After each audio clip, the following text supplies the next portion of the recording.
Test 1. You will hear a number of different recordings, and you will have to answer questions on what you hear.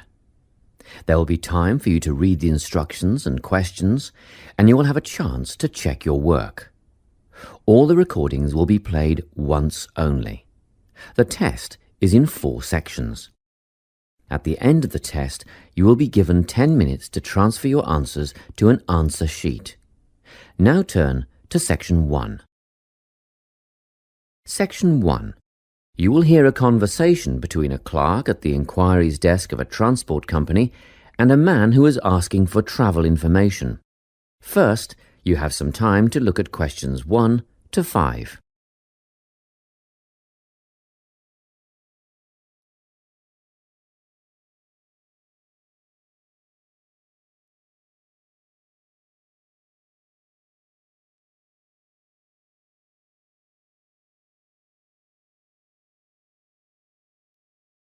You will see that there is an example that has been done for you.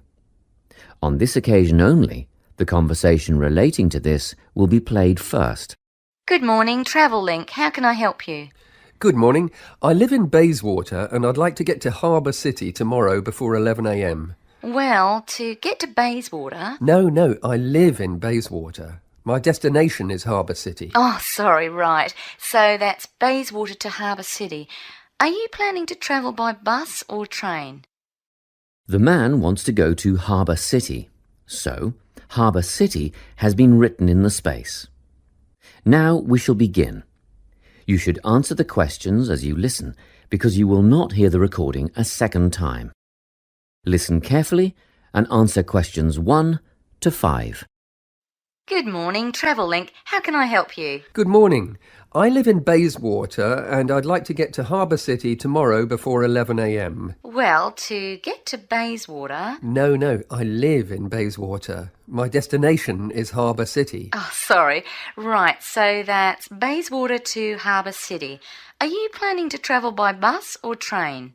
I don't mind, really. Whichever option is faster, I suppose. Well, if you catch a railway express, that'll get you there in under an hour. Let's see. Yes, if you can make the 9:30 a.m. express, I'd recommend you do that. Great. Which station does that leave from? Helendale is the nearest train station to you. Did you say Helensvale? No, Helendale. That's Helendale. What's the best way to get to the Helendale station then? Well, hang on a minute while I look into that. Now, it seems to me that you have 2 options.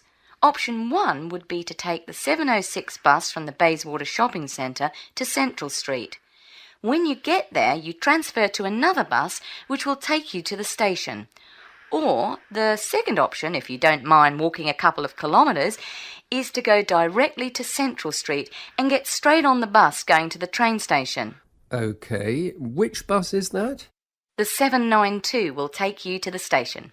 I guess the walk will be good for me, so that might be the better option. What time do I catch the 792? There are 2 buses that should get you to the station on time, one just before 9 o'clock and one just after. But look, at that time of the morning it might be better to take the earlier one, just in case there's a traffic jam or something. The 8:55 is probably safer than the 9:05. Yeah, I don't want to miss the train, so I'll be sure to get on the 5 to 9 bus. Before you hear the rest of the conversation, you have some time to look at questions 6 to 10.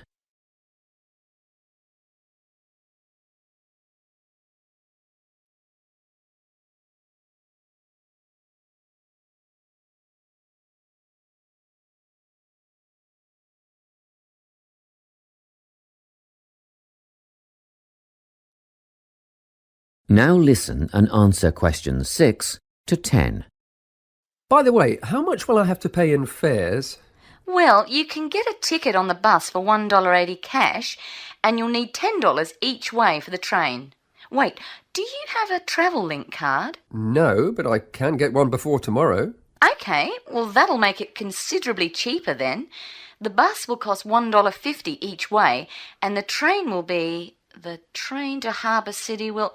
still cost $10 because you'll be travelling during peak hours in the morning, so no savings there, I'm afraid. However, if you could come back at an off-peak time... What does that mean? Well, if you could start your return journey before 5 p.m. or later than 7:30 in the evening... Actually, I wasn't planning on coming back till at least 8 o'clock anyway. Oh, in that case, you can make quite a saving if you use your travel link card. You did say you were planning to purchase one, didn't you? Yes, I'll pick one up later today. Good. That would mean your return train journey would only cost you $7.15 with your card. Thank you. Is there anything else I can help you with? Actually, there is. Do you know if I can use the travel link card on ferries? If you're thinking of the Harbour City ferries that go back and forth between the North and South Bank, those are the commuter ferries, then yes. A one-way trip costs $4.50, but with your card you'd make a 20% saving and only pay $3.55. So $3.55 for the commuter ferry. What about the tour boats? You mean the tourist ferries that go upriver on sightseeing tours? No, they only take cash or credit card. They're not part of the Travel Link company. Oh, I see. I don't suppose you know the cost of a tour? In actual fact, I do, because I took a friend on the trip upriver just last week. We decided on the afternoon tour, and that was $35 each, but I understand that you can do the whole day for $65. Thank you. You've been a great help. My pleasure. Enjoy your day out. That is the end of section 1. You now have half a minute to check your answers.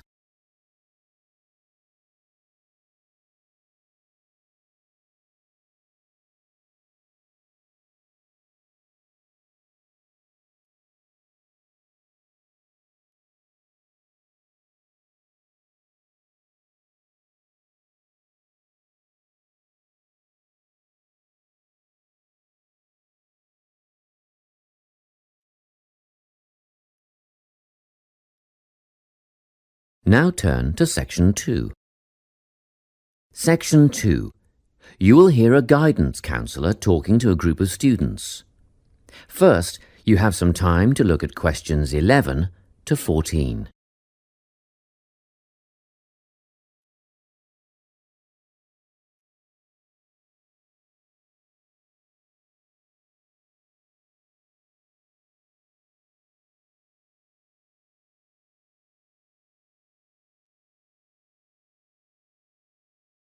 Listen carefully and answer questions 11 to 14.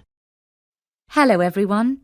I'm the Counselling Administrator here at St Ives College, and I've been asked to come and talk to you about our counselling team and the services that we offer.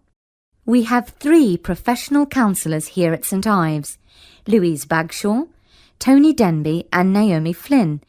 They each hold daily one-on-one sessions with students, but which counsellor you see will depend on a number of factors. If you've never used a counsellor before, then you should make an appointment with Naomi Flynn. Naomi specialises in seeing new students and offers a preliminary session where she will talk to you about what you can expect from counselling, followed by some simple questions about what you would like to discuss. This can be really helpful for students who are feeling a bit worried about the counselling process. Naomi is also the best option for students who can only see a counsellor outside office hours.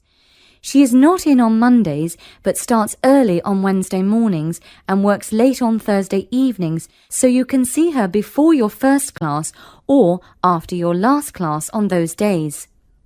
Louise staffs our drop-in centre throughout the day.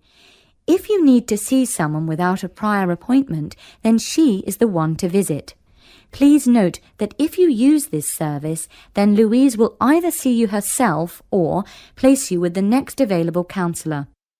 If you want to be sure to see the same counsellor on each visit, then we strongly recommend you make an appointment ahead of time. You can do this at reception during office hours or by using our online booking form. Tony is our newest addition to the counselling team.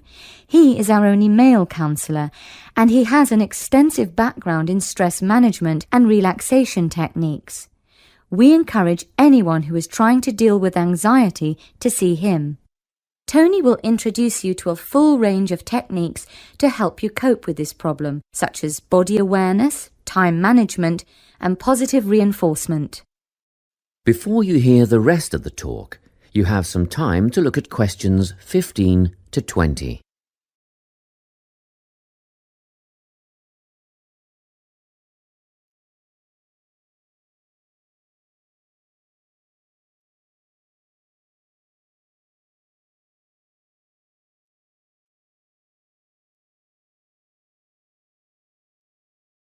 Now listen and answer questions 15 to 20. Each semester, the counselling team runs a number of small group workshops. These last for 2 hours and are free to all enrolled students. Our first workshop is called Adjusting. We've found that tertiary education can come as a big shock for some people. After the structured learning environment of school, it is easy to feel lost. In this workshop, we will introduce you to what is necessary for academic success. As you might expect, we're targeting first-year students with this offering. Getting organised follows on from the first workshop. Here, we're going to help you break the habit of putting things off, get the most out of your time, and discover the right balance between academic and recreational activities. With Getting Organised, we're catering to a broader crowd, which includes all undergraduates and postgraduates. Next up is a workshop called Communicating. The way people interact here may be quite different to what you're used to, especially if you've come from abroad. We'll cover an area that many foreign students struggle with: how to talk with teachers and other staff. We'll cover all aspects of multicultural communication.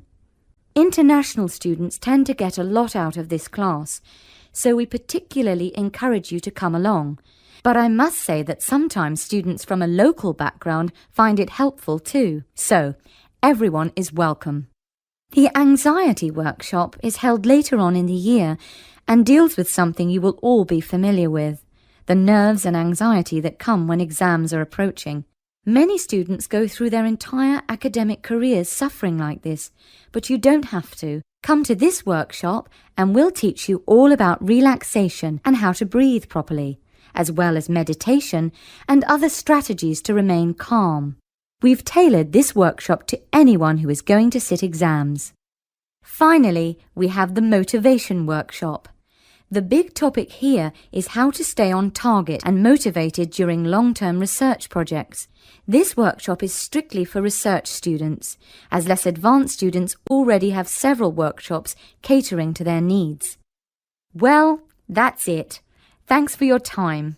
If you have any questions or want more information about our services, do come and see us at the counselling service. That is the end of section 2. You now have half a minute to check your answers.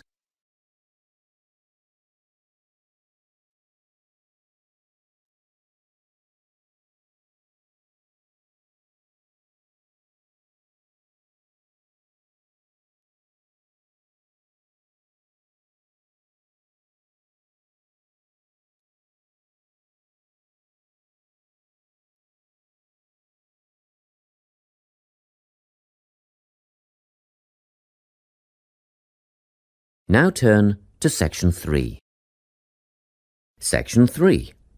You will hear a conversation between a tutor and 2 students who are preparing for an English literature test. First, you have some time to look at questions 21 to 24.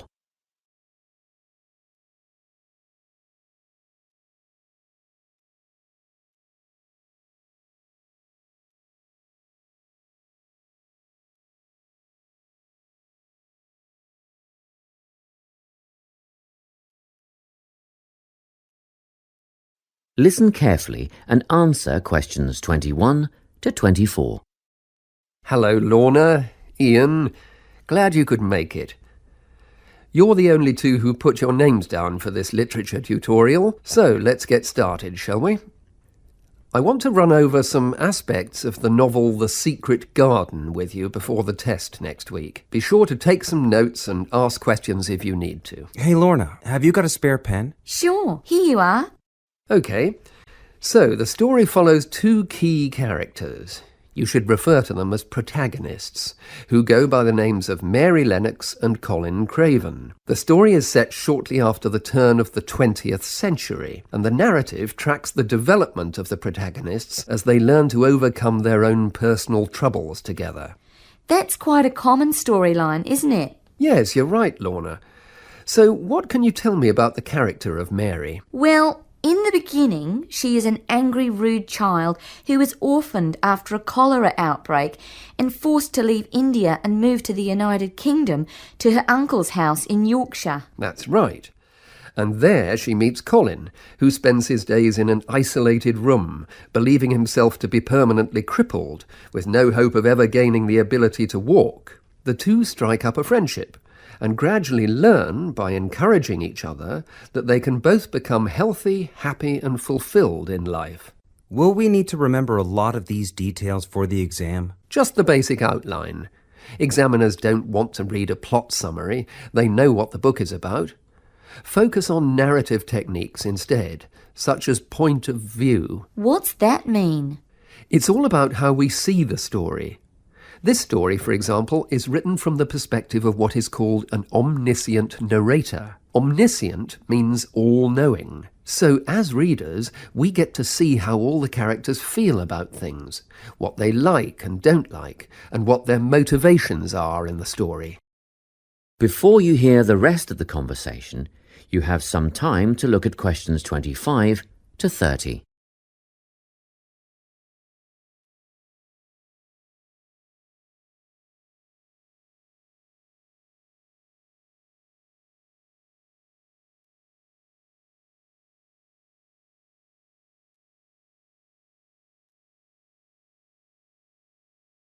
Now listen and answer questions 25 to 30. Won't it be hard to write a technical analysis? After all, it's a kid's book. Well, it was initially pitched at adults, you know. But over the years it has become seen as a more youth-orientated work. And you're right in a sense. The simple vocabulary and absence of foreshadowing make the story very easy to follow and ideally suited for children. But that doesn't mean there isn't much to analyse. Look at the symbolism, for instance. Symbols are things, right? Material things like objects that stand for abstract ideas. Absolutely, yes. And the author uses many of them. There's the robin redbreast, for example, which symbolises the wise and gentle nature that Mary will soon adopt. Note that the robin is described as not at all like the birds in India. Roses are used as well, as a personal symbol for Mistress Craven. You'll see they're always mentioned alongside her name, and Mistress Craven's portrait can also be interpreted as a symbol of her spirit. Are symbols just another name for motifs? No, motifs are a bit different. They don't have as direct a connection with something the way that a symbol does. Motifs are simply recurring elements of the story that support the mood. Are there any in this novel? Yes, two very important ones. The Garden of Eden is a motif. It comes up a few times in connection with the garden of the story. And then you've got the role that secrets play in the story. In the beginning, everything is steeped in secrecy, and slowly the characters share their secrets, and in the process move from darkness to lightness, metaphorically, but also, in the case of Colin, quite literally. His room in the beginning has the curtains drawn, and he appears at the end in the brightness of the garden. Anything else we need to know about? Yes. Nearly all novels explore universal concepts that everyone has experienced. Things like love, family, loneliness, friendship. These are called themes. The Secret Garden has a few themes that all centre on the idea of connections. The novel explores, for example, the way that health can determine and be determined by our outlook on life. As Colin's health improves, so too do his perceptions of his strength and possibility.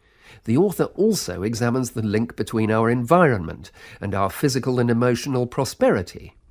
The dark, cramped rooms of the manor house stifle the development of our protagonists. The garden and natural environments allow them to blossom, just as the flowers do. Finally, this book looks at connections between individuals, namely Mary and Colin. This necessity of human companionship is the novel's most significant theme, because none of their development as individuals would have occurred without their knowing each other. Well, that about sums it up, I think. That's a great help, thanks. Yes, thanks very much. That is the end of section 3. You now have half a minute to check your answers.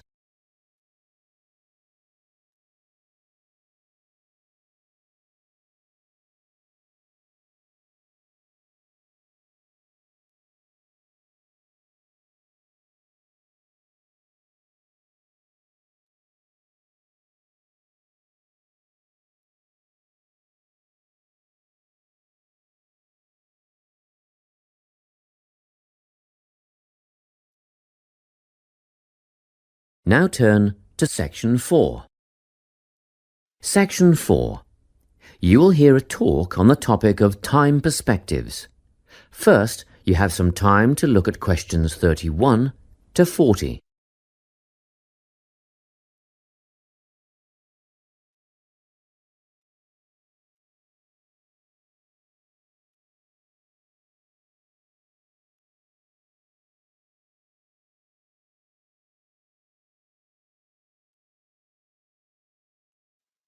Listen carefully and answer questions 31 to 40.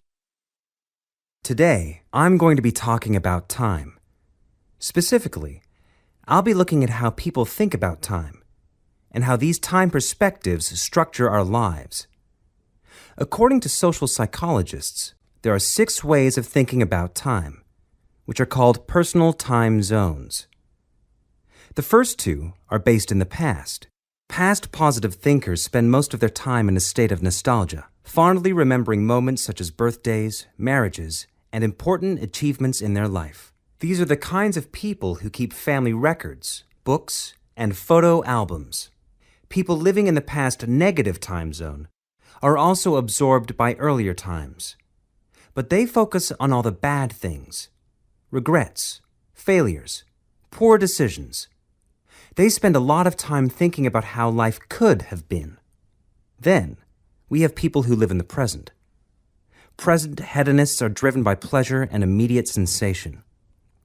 Their life motto is to have a good time and avoid pain. Present fatalists live in the moment too, but they believe this moment is the product of circumstances entirely beyond their control. It's their fate, whether it's poverty, religion, or society itself. Something stops these people from believing they can play a role in changing their outcomes in life. Life simply is, and that's that. Looking at the future time zone, we can see that people classified as future active are the planners and go-getters. They work rather than play and resist temptation. Decisions are made based on potential consequences, not on the experience itself.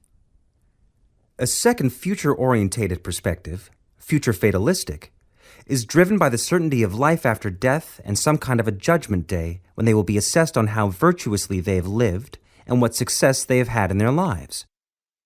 Okay, let's move on. You might ask, how do these time zones affect our lives? Well, let's start at the beginning. Everyone is brought into this world as a present hedonist. No exceptions. Our initial needs and demands, to be warm, secure, fed, and watered, all stem from the present moment. But things change when we enter formal education. We're taught to stop existing in the moment and to begin thinking about future outcomes. But did you know that every 9 seconds, a child in the USA drops out of school? For boys, the rate is much higher than for girls. We could easily say, well, boys just aren't as bright as girls. But the evidence doesn't support this. A recent study states that boys in America, by the age of 21, have spent 10,000 hours playing video games. The research suggests that they'll never fit in the traditional classroom because these boys require a situation where they have the ability to manage their own learning environment. Now, let's look at the way we do prevention education. All prevention education is aimed at a future time zone. We say, don't smoke or you'll get cancer. Get good grades or you won't get a good job. But with present-orientated kids, that just doesn't work. Although they understand the potentially negative consequences of their actions, they persist with the behavior because they're not living for the future. They're in the moment right now. We can't use logic, and it's no use reminding them of potential fallout from their decisions or previous errors of judgment. We've got to get in their minds just as they're about to make a choice. Time perspectives make a big difference in how we value and use our time. When Americans are asked how busy they are, the vast majority report being busier than ever before. They admit to sacrificing their relationships, personal time, and a good night's sleep for their success. 20 years ago, 60% of Americans had sit-down dinners with their families, and now only 20% do. But when they're asked what they would do with an 8-day week, they say, oh, that'd be great. They would spend that time laboring away to achieve more. They're constantly trying to get ahead, to get toward a future point of happiness. So, it's really important to be aware of how other people think about time. We tend to think, oh, that person's really irresponsible, or that guy's power-hungry. But often, what we're looking at is not fundamental differences of personality, but really just different ways of thinking about time. Seeing these conflicts as differences in time perspective, rather than distinctions of character, can facilitate more effective cooperation between people and get the most out of each person's individual strengths. That is the end of Section 4. You now have half a minute to check your answers.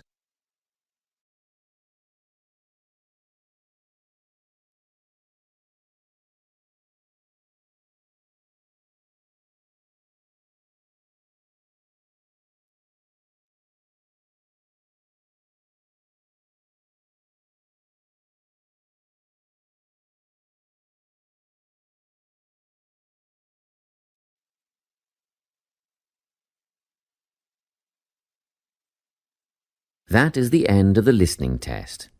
You now have 10 minutes to transfer your answers to the listening answer sheet.